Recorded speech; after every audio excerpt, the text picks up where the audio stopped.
So having said all of that, welcome to everybody. Some announcements. I'm not sure how this all got started, but we started talking about the soul. And from everybody's writings and everybody's ruminations, I came up with not one, but three different ideas for a triptych, if you will, of the soul. First, how do we define a soul? And all of you had very fascinating ideas. But then from that, it also turned out, is a soul more than just with human beings, if there is a soul? Then a whole thing evolved about animals, plants, trees, and galaxies. So that was number two. And then one of our members said, my soul is hurt and my soul is broken. And I thought we need to talk about healing of the soul. So we're doing a triptych. We're talking about if there's a soul, how do you define it? And all of you had different things. And so some of you, I'll be reading your stuff without identifying you for privacy. I'll read some of your ruminations today. The next time we talk about plants and animals and everything else, we'll talk about that. And there's a huge, you're going to love this. There is a great sign debate between two churches on the same block about whether dogs and cats have souls or not. It is an absolute riot. You'll love this. Many of you who have dogs will know there's no answer to, there's no debate about the question. In fact, some of you would argue that you could trust dogs anytime more than you could trust human beings. There's some minister that said that too, but I don't know who it is. Moving right along, then we're going to talk about souls and animals, and then we're going to do about how do we heal the soul. And a lot of you have had all kinds of ideas with that. So when you sent me stuff, I divided it into different sections. Right after church today, there is a long-range planning committee. Anybody who wishes to sit in, this is an organizational meeting. No, it's not a search committee. No, I'm not going anywhere. No, I'm not fleeing anything. But when you're healthy and well, it's a good time to say, what would you like to do in the future? What ideas do you have? Where would you like to go? What would you like to continue? What would you like to see added to? And so this is a time while people are good spirits and good stuff. How do we take a look, at planning for the future? And we've got a couple of members. Sam is on that. Mary's on that. Serge is on that. We've got a couple of more on there. It's a good time to anybody's interested. If you could still want to be part of it, it's perfectly fine. Okay, next Saturday, we begin Hinduism. We're going to finally start world religion. And so for those of you who are interested in, the more people I know, the more I like my dog. We ought to put that on a church sign. Dogs welcome. We're going to start Hinduism. For those of you who have an absolute fascination in the world's religions, we're going to take a nice long time in going from Hinduism to Buddhism and into Confucianism and Taoism. We'll take our time, and you're going to find all of these are religions of religions. That is, we have like a word, but that really is just a very, very, very elastic kind of thing, because there's several types of Buddhisms. Hinduism is all over the place. And my Muslim students, who are mostly Sunni, a couple of Shia, will tell you they know the word Sufi, but have never studied Sufi Islam and are absolutely flabbergasted at how much they've missed. Franzella asks, why are we starting with Hinduism? I'm following what we did in our course, because the textbook starts with kind of a scattering religions, and the first organized religion is Hinduism. So I'm following the textbook. It is the third largest religion. It is the oldest religion that we have with things written down. And that's why the textbook starts with. In terms of writings, it is the oldest extant religion of which we have extensive writings. That always surprises everybody. So that comes as a surprise. And then finally, some thoughts and prayers for Rowena's husband, Rick. He's in the hospital. He is doing, he's stable. So if you remember Rowena, who is with us regularly, your thoughts and prayers with her. Okay, having moved along then, with greetings and announcement, we light the memorial candle. And for those of you who have a candle at home, we light a memorial candle. And for those, I'd like to write in memory of and compassion to those who are still grieving.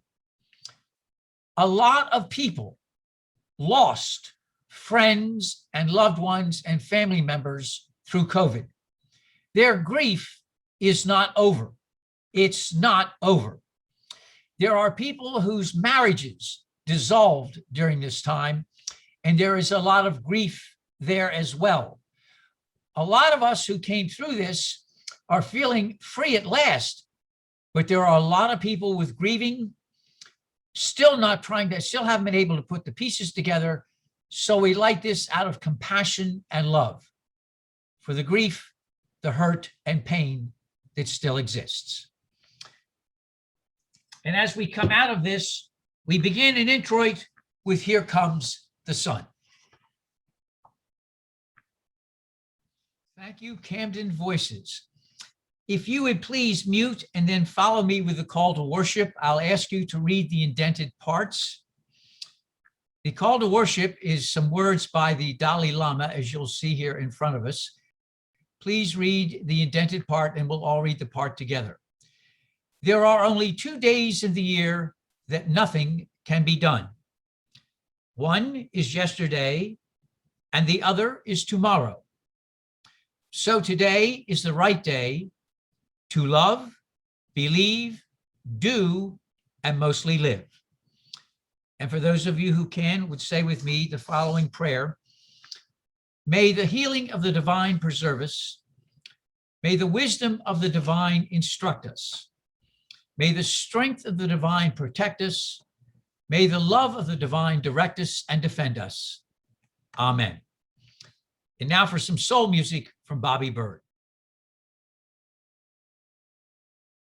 Our reading this morning is in 2 parts. It's by the poet Mary Oliver. I'm embarrassed to say that I am new to Mary Oliver as a poet. Most of you, I'm sure have heard of her before. I have not until the last couple of years. So I was amazed at how much I have missed of her writing. When we were talking about the soul, Mary Oliver's name was mentioned many times in her famous poem about a soul. So Serge is going to read the first half, and Serge, if you would, please. Is the soul solid like iron, or is it tender and breakable like the wings of a moth in the beak of an owl?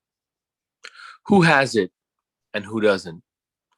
I keep looking around me. The face of the moose is as sad as the face of Jesus.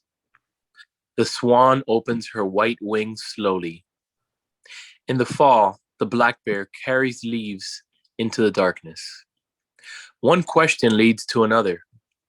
Does it have a shape like an iceberg, like the eye of a hummingbird? Does it have one lung like the snake and the scallop? And for those of you if you would read responsively with me, the responsive reading, these are a collection of thoughts about the soul. If you'd read the part that's indented at home. Food for the body is not enough. There must be food for the soul. A genuine odyssey is not about piling up experiences. It is a deeply felt risk, unpredictable tour of the soul. Re-examine all that you have been told. Dismiss that which insults your soul. Begin to see yourself as a soul with a body rather than a body with a soul.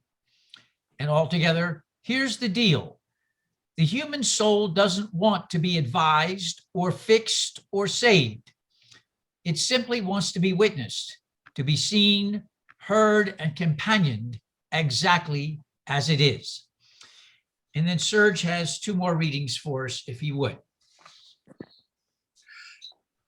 For what does it profit a man if he gain the whole world and suffer loss of his soul?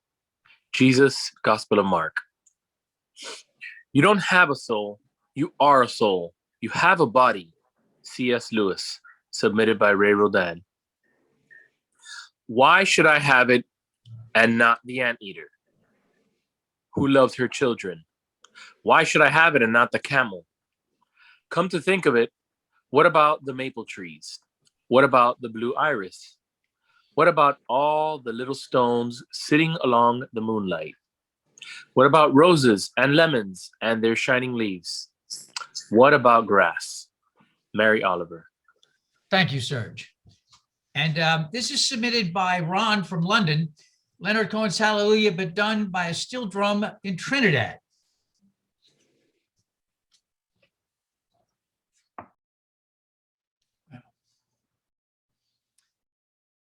Grant us, we ask, to speak, to hear, and to learn, so that our fears may be banished, our minds may become enlightened, our faith be increased, our steps directed towards you. Amen. There are times when I wonder how I ever was able to survive in the ministry when I look back on some of the things I omitted. There is a great thing I subscribe to called Touchstones, and every month they come out with a theme, and it's heavily researched, and the theme that came out was the soul. And I thought to myself, oh, the soul. And I thought, you know something, Kenneth, you have never, I can't believe this, you have never had a sermon on the soul. Nothing. And I thought, how could you go through decades of ministry and never mention the soul? So I went digging, and I came up with something that's incredibly embarrassing, because I was trying to prove that a lot of theology and a lot of philosophy sounds wonderful, but that absolutely makes no sense whatsoever. And this is what I wrote about the soul. Now, this is a joke. You have to understand this. And this was decades ago. I found it piled. The kids, the people in the class already heard this. The soul. An inquiry about the soul and its tangential qualities, as well as its speciousness regarding purity and non-purity, existence and non-existence, and other peculiarities and manifest complexities supervened. I have no idea what that means. I was trying to write something to show how theology and philosophy often put together these fabulous words, and they look fabulous. They sound theological. I have no idea what that meant. And I was thinking, too often when what we do, we write stuff, and I thought that was my contribution to the soul, that flowing tapestry of nonsense, that was it. I was so embarrassed. And then what made matters worse is, I asked all of you who would be interested in writing what you thought about the soul, and I get flooded with language that everybody could understand and all kinds of ideas. More embarrassment. So then I share with you, as we start, some ideas about the soul. And as you can imagine, with everybody here, there were lots of ideas, lots of them. Let's start out with Mary Oliver. And I thought it was kind of cool the way she starts out. Is the soul solid like iron? Or is it tender and breakable like the wings of a moth in the beak of an owl? Who has it and who doesn't? Never thought about that. Who has it and who doesn't? I keep looking around me. The soul is defined as a person's moral or emotional nature, their sense of identity. But as an author writes, in reality, we know it's something that's more undefinable. A soul can't even be seen or touched. It can only be perceived within, and even then, its presence is awfully fleeting. Did you just hear what I just said? That means that you've got something you can't define, you can't see it, you can't touch it, but somehow you have a sense it's there. Welcome to Religion 101. The notion of living a soulful life is at odds with our disposable society. It is the opposite of TV reality programs and manufactured pop music and gossipy discourse. Oh, I like that one, gossipy discourse. All of these have things you can grasp in a moment, you can hear, you can see, all. The soul defies all of that. David Bonner's to write, it is important to recognize that the nature of the soul defies precise cartography. Oh, I like that. If maps of the soul, if you try to map the soul, you eliminate its mystery. You eliminate the soul. We must be prepared, therefore, for definitions that may seem vague and boundaries that appear hazy. We don't get that in this day and age. Nobody wants hazy. Nobody wants stuff that's vague. Give me what it is, Reverend. We want something practical. I need to know if my soul is going to hell because I haven't done A, B, C, D, and E, and let's get on with it. Nothing hazy, nothing, you know what I'm saying. Well, the reality is, if you're going to talk about the soul, it's annoying. It's hazy. It doesn't fit in a box. It doesn't have precise descriptions.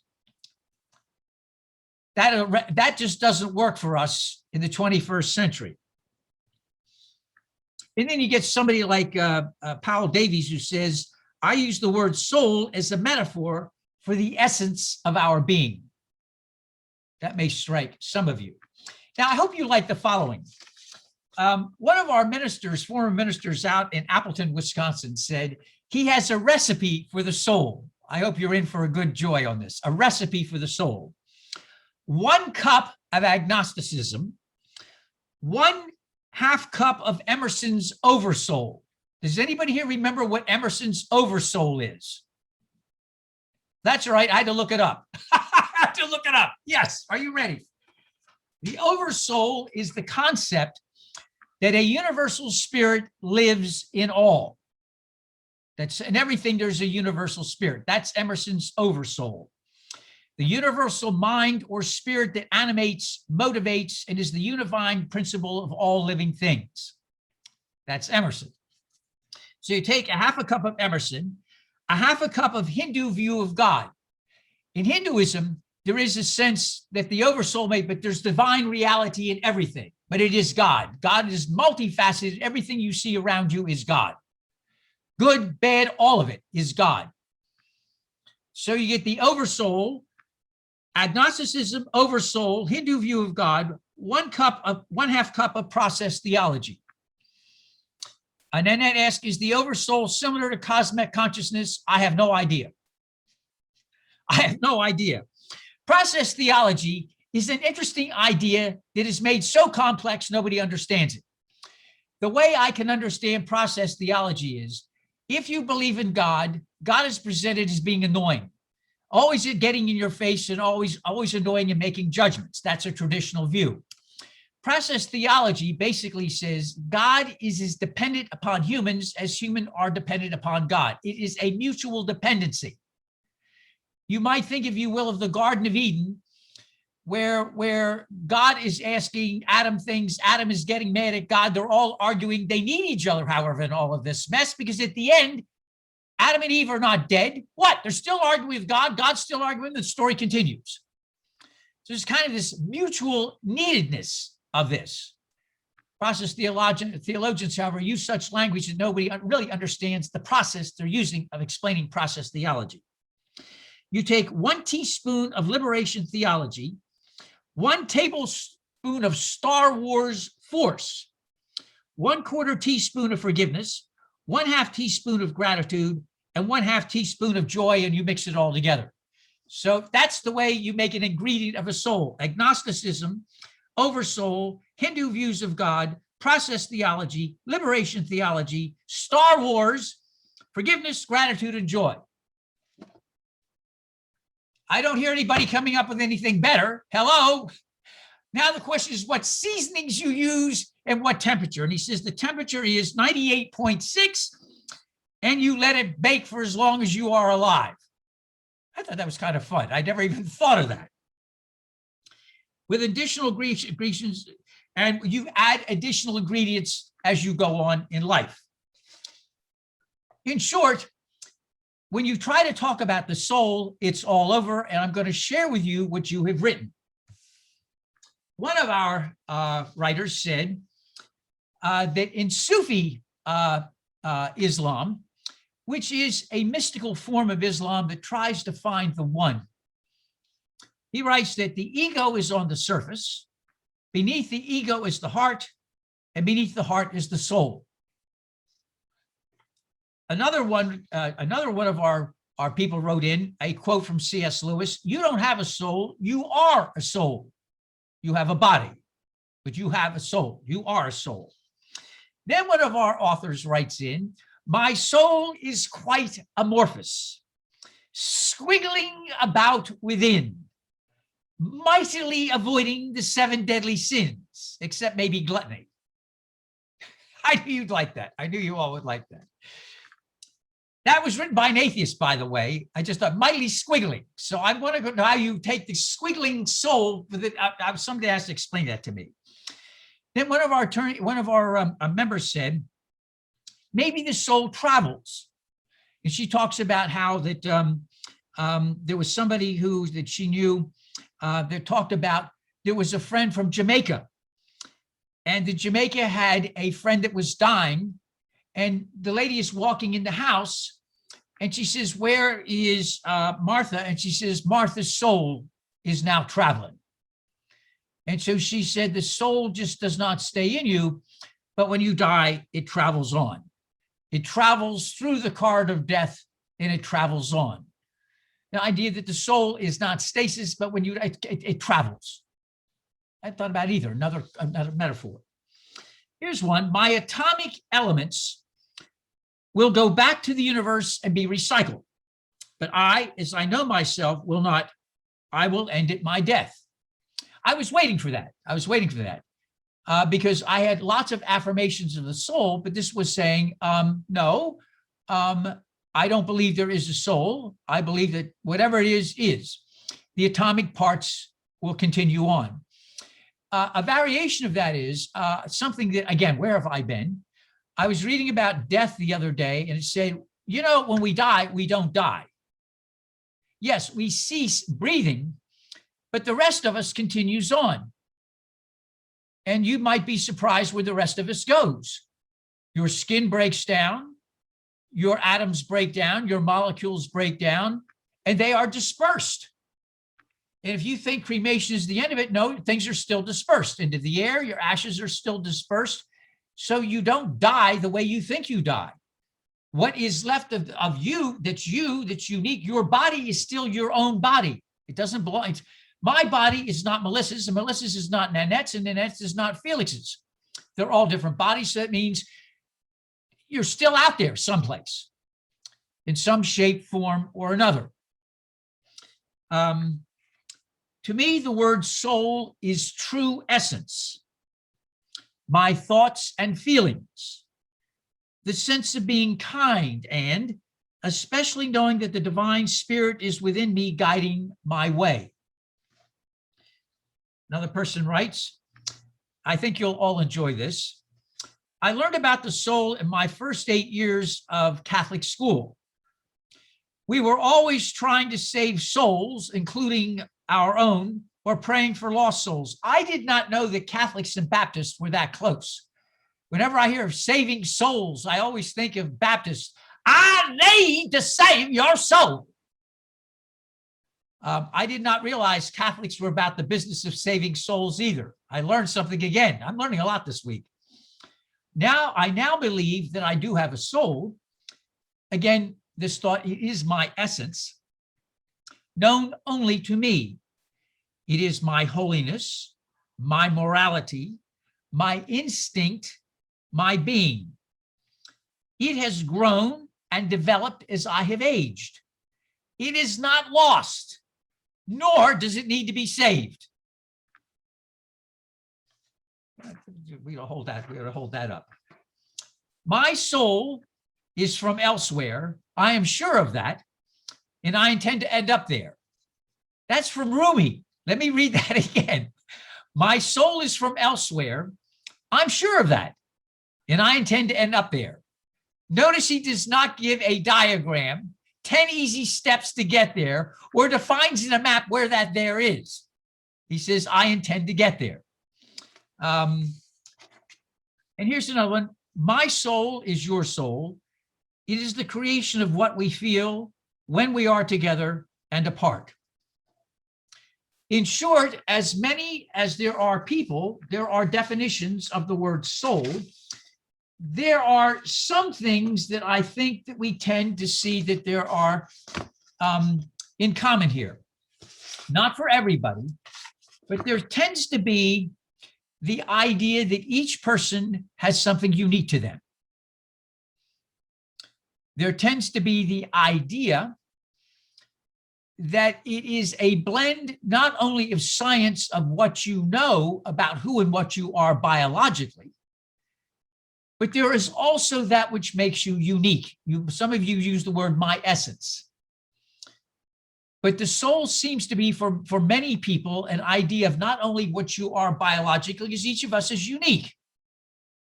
Each of us has our own genetic systems, our own DNA, and each of us has our own body's way of responding. I think we found out all too sadly how many different people's bodies responded to COVID badly, and some people's bodies responded surprisingly well. They weren't expecting that. We learned during the latest pandemic just how each and unique bodies are, and they don't all fit into a same category. You know that, I know that. So the soul is some kind of something that blends, it would seem for many people, the idea of your unique body, you, but also who you are as an individual. Kind of what is it that makes you, you? And then is there something more than that? There is the uniqueness that each person has, but there's something that links all of that together. So Felix has his unique body, his unique spirit, his unique him, whatever him is. Pat has that, but there's something that links all of that. And is there linkage in all of that? And of course, the reality is none of us can prove any of this. I thought it was interesting that the person, I think, was really honest when they said, trying to define, as you and I were brought up pre-STEM, science, technology, engineering, and math, but everything we were told had to be quantified. I don't know about you, but everything I was told, you had to quantify it. You had to be sure it was specific. God forbid anything was contrary or contradictory. I don't know how many papers you wrote. Everything had to be consistent. Everything had to be, so you didn't have any contradictions within the text. I don't know about you, but now I find out that the ancient Hindus argued you can have two contrary things at the same time, and that's perfectly fine because they can both be fine. They can both be right. And when is life always logical? And since when is life always supposed to be A, B, C, D, E, and E? At my tender young age, I've decided that a lot of the stuff I was taught is absolutely not the way I've experienced life. How many of you have believed two different things at the same time that are contradictory and felt very comfortable with that, but were embarrassed to admit it? Seriously, how many of you have gone through life and found there were a lot of things that didn't add up and you're still on your own 2 feet? How many of you felt things that doesn't make sense? I have too many atheists that say they've had religious experiences. That makes perfectly good sense to me. I get that completely. In fact, we had Fraser here, my atheist professor, who says, I go to Machu Picchu and have a religious experience. And I said, so what's wrong with that? He said, I'm an atheist, but I keep on running into that thing that he calls, what is that he called? Where is it? The invisible life. World. Yeah, the invisible world. And I said, that makes perfectly good sense. You can have contradictory things at the same time. Why not? Because a bunch of Northern European scholars said you shouldn't do that? No, I think you and I have been hoodwinked. I'm tired of Northern European worldviews when I find that they don't work with the way I live my life. I hope I'm not the only one out there who's thinking this way. So whatever the soul is, it is, I'm guessing for many of us, kind of a weird, hazy, not always together makes sense combination of our bodies that are unique and that spirit, that thing, that essence, that whatever it is that makes us us. And it's not always definable. And sometimes the soul is squiggly and it moves around. Think of who we were when we were 12. Think of who we were when we were 20. And so when you think about how we go through life, maybe that soul grows with us and squiggles around and changes and does things and gives us new ideas and new apprehensions of things. And then is that soul linked? You know, a lot of people, and I don't know what I think about this, but you hear a lot of people feel that they have some kind of connection with the past, people in the past. I hear that enough times that I don't laugh about that anymore. When I first heard it, that's nonsense. Ooh. But you hear people that believe that very sincerely. They really, really do. And they're not quacks. They're not nuts. They're very, very deep. People have had deep, deep feelings that they've connected with somebody in the past, in their history, in their life. So then what we're saying is when we deal with the soul, we're going to have to chuck out our Northern European teaching and saying we don't know. We have some ideas, some glimmers that a soul, if it exists, may be involving a body, our individual personalities. It may be linked, and it may not be just confined to our body when we live, born, and die. And so it's all of that. And it may very well be, if you're an atheist, so what? You may still have a soul that bothers you anyway, and you don't know how. You may find this thing that squiggles around and annoys you and gives you a sense of, I don't believe in souls, but it does anyway.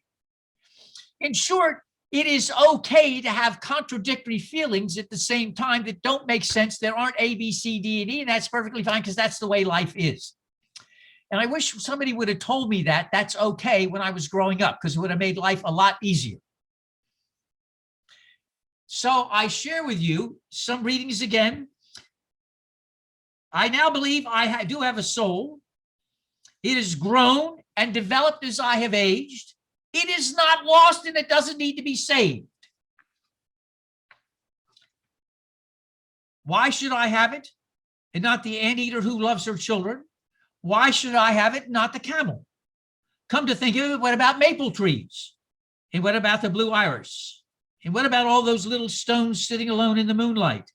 About the roses and the lemons and their shining leaves? And what about the grass? And what about annoying cats? And dogs that keep us honest?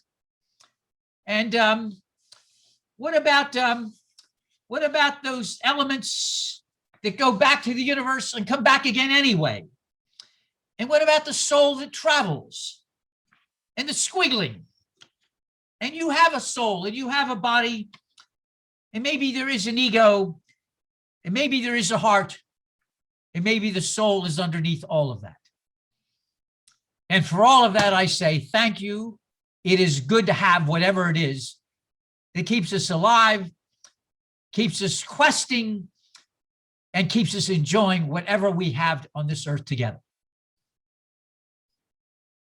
And next time, we continue the soul with animals and camels and irises and grass and cats and galaxies. May the force be with us all. Amen.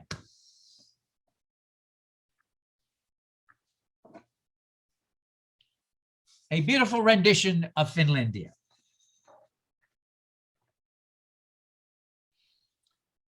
I want to thank all of the musicians today that have given us such wonderful, wonderful music.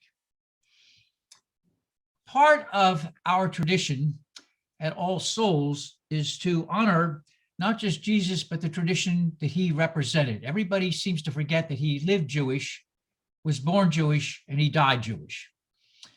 And the suppers that he had during his lifetime were meals. They were fellowship meals. And he made a habit of having meals with people he wasn't supposed to have meals with. In that spirit, we've done the same thing at All Souls. For us, we offer bread and cup, not as a holy mystery or as a sacrifice, but we offered it in the line and spirit that Jesus did of offering a hello and fellowship to any who wish. And when we used to gather in person, and we will be doing that, I hope, in September, once a month, we took a simple plate, very, very simple, and we took some simple bread and we broke it. And for all who were interested, they came forward and we took a simple cup, very, very simple, and asked people to dip the bread into the cup as an act of just a good old act long before Jesus of offering bread and cup to those who visit as an act of friendship and welcome. And afterwards, for those for whom that does not, we would come forward and we would hold hands and we would say the following. And I ask you to remain muted, but to say the following together with me, if you would. And the first one is taken from Yes, the Divine Winnie the Pooh. Let us read together. Promise me you'll remember. You are braver than you believe, stronger than you seem, smarter than you think. God didn't promise days without pain, laughter without sorrows, sun without rain. But the divine did promise strength for the day, comfort for the tears, and light for the way. Amen. Now, we have some visitors here today, and let me share, you may wonder where this is coming from next. All Souls stole this, but I didn't buy, stole it from NA and AA, the infamous black chip. In NA and AA, before you leave, the idea is to, if you have something bothering you, you pick up a black chip to remind you to work on it. Because that means it's no good what you've done unless you recommit yourself to work on something that causes resentment. The number one reason people relapse is resentment, followed quickly by grievance. Does that sound sensible to everybody? So you need to get rid of it. So we begin. Does anybody have a black chip they need to return? And if you have no black chips, you email me and we will send you a bucket full. So you can't get away from this. Does anybody need to pick up a black chip for the week? Anybody have a bad week that anything they need to work on? Okay, then let us conclude with a prayer, some parting music and a blessing, and then we have a check out, and then for those who wish, a long-range planning meeting. A prayer. May the blessings of God be upon us in this hour and in the days to come, that we may seek the truth more devotedly, that we may think more independently, that we may reflect more searchingly, we may know ourselves more completely, we may forgive more quickly, we may pray more thoughtfully, we may act more courageously, we may live more nobly. Our parting music, There Is More Love Somewhere, from the First Unitarian Church in Brooklyn. Our parting blessing is a combination of an old Irish blessing and a Hindu greeting. May the road rise to meet you. May the wind always be at your back. May the sun shine warm upon your face. May the rains fall softly upon your fields. And when we meet again, may the divine in me greet and embrace the divine in you. Amen. Okay, so here we have then, we've got Mary, and Donald is keeping us going here with tech. We've got Chris and Sloan, if you wish. Rick, do you want to stay with this? Rick, you have to unmute.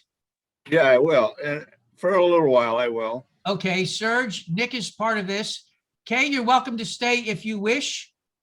Sarah and Samantha, and I don't know what happened to Joyce. Okay, the Long Range Planning Committee today is basically what I need to do is have you reaffirm you want to be on the committee, and we need a chair. And what we do is once we've got a chair and put a committee together, the Unitarian Universalist Association has a marvelous packet that they send long-range planning committees about what kinds of questions to ask. The job will be is to ask the congregation certain questions about how you want to go forward, things you want to keep, things you want to amend, things you want to change, what kind of ministry you would like in the future. The thing is, if you start asking these questions now and you have kind of a plan that evolves from all of you, when I either die or retire, that means you're not like, you already have a plan in place. You've got something, a place to go. You've got a way to move so you can begin to shift gears, if you will, without crunching up the motor. The congregation is solid. It plays well together. It worships well together. So there should be no reason why when I go that the congregation doesn't continue with great energy and great spirit. So that's the whole idea of a long range. You take your time by asking good questions. And so the association has a packet to help you look at what questions you think are important. And then you start putting a questionnaire together for the congregation and probably a second questionnaire and ask what they think. And then you begin to collate and talk. It's a process. There's no rush, but we have to begin the process. So the question is, does somebody want to volunteer? Or somebody have an idea of who they would like to have as a chairperson for the long range planning? Serge would make a good one. Huh? I said Serge would make a good one. Do you have the time, Serge? Yeah, I think I can do it, definitely. All right. It would be helpful then if you had a vice chair. So in case you get swamped, somebody could take in, or unless you get sick, or you may decide to elope. Ha! That's not going to happen. Well, you never know. I mean, Stranger Things. That's a famous thing on Netflix. Stranger Things. I mean, you could decide that you meet somebody and you elope. There we go. Looks like we have a vice, Mr. Nick. Thank you very much. Okay, so we've got Serge, we've got Nick. Now, John and Chris, do you want to stay on this, or John, do you want to stay on this? You have to unmute, John.